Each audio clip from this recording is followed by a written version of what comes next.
నా పేరు వీరమల్ల మోహన్ రెడ్డి, మహేశ్వరం, నర్సంపేటలో బోర్వెల్ మాది. 25 సంవత్సరాలు అవుతుంది బోర్వెల్.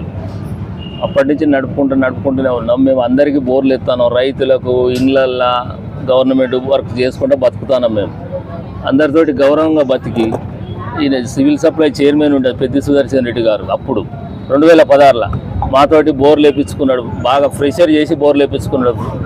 ఆయనకు వాల్యూ వచ్చింది. అప్పుడు పబ్లిక్ వాడుకుంటాను, యూజ్ అవుతుంది. మేము పెట్టుబడి పెట్టినాం, ఇప్పటి వరకు బిల్లు ఇవ్వలే.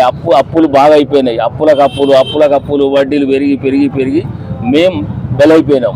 ఆయన మంచిగా ఉన్నాడు, ఎమ్మెల్యే గెలిచిండు, బోర్లతోటి ఎమ్మెల్యే గెలిచిండు, 100 కోట్లు సంపాదించుకున్నాడు, మమ్మల్ని ఆగం చేసిండు. ఇప్పటి వరకు కూడా న్యాయం చేయలేకపోతాడు. ఆయన ఏంది అంటే వస్తాయి పైసలు వస్తాయి, మీరు ఆగుని అని అంటాడు. ఆ తెలంగాణ భవన్ పోయినాం, ఒక దాదాపు 20-30 సార్లు పోయినాం తెలంగాణ భవన్.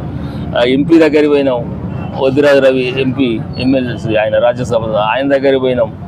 ఈ వినోద్ కుమార్ రావు దగ్గరికి పోయినాం, హరీష్ రావు ఇంటికి పోయినాం, కేటీఆర్ దగ్గరికి పోయినాం, కేసీఆర్ దగ్గరికి పోయినాం. అందరు చెప్పుకున్నాం. కేసీఆర్ మాత్రం రానియాలి, ఇంట్లోకి అసలే రానిస్తలేడు. ఆయన 5-6 సార్లు పోయినాం. ఆ గడికాడికి పోతాను, సప్లైకి వస్తాను.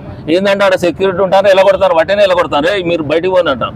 ఎమ్మెల్యే అన్నా, ఎంపీలన్నా, మినిస్టర్లన్నా ఫోన్ చేయాలి, లేకపోతే లోపలికి ఈగ కూడా రావద్దు అంటాడు. ఆయన గడి అట్లా ఉన్నది. ఆయన దొర మాలాంటి వాళ్ళు వర్క్ వాళ్ళ కోసం చేసి ఇక్కడ ఎమ్మెల్యే గెలిపించి పంపిస్తే దొర లోపలి గడిలకు రానిస్తలేడు. అంటే మీరు సాగుపోర్రా అన్నట్టు ఇక ఆయన ఉద్దేశంలో. 5-6 సార్లు పోయినాం, ఏడ్చుకుంటా బయటికి వెళ్ళి వచ్చినాం. ఇక మా పరిస్థితి 15 కోట్లు నష్టపోయినాం. మాకు ఆ 15 కోట్లు టీఆర్ఎస్ ఫండ్ నుంచి అన్నా, పెద్ది సుదర్శన్ రెడ్డి అన్నా మాకు పైసలు ఇవ్వాలి, మాకు న్యాయం జరగాలి. లేకపోతే తెలంగాణ భవన్ పోయి మేము పెట్రోల్ పోసుకొని చచ్చిపోతాం. మేము అందరం, మా కుటుంబం మొత్తం. అది కేసీఆర్, కేటీఆర్, హరీష్ రావు అందరు ఆలోచించుకొని న్యాయం చేయాలి. ఇది వాస్తవాలు తెలుసుకొని న్యాయం చేయాలంటున్నాం. మేము అన్యాయంగా కాదు, మేమేం మోసం చేయలే. వాస్తవంగా 100% అప్పులు తెచ్చి మేము వాళ్ళకు బోర్లు వేసి వాళ్ళకు సపోర్ట్ చేస్తే వాళ్ళు మమ్మల్ని ముంచింది మొత్తం.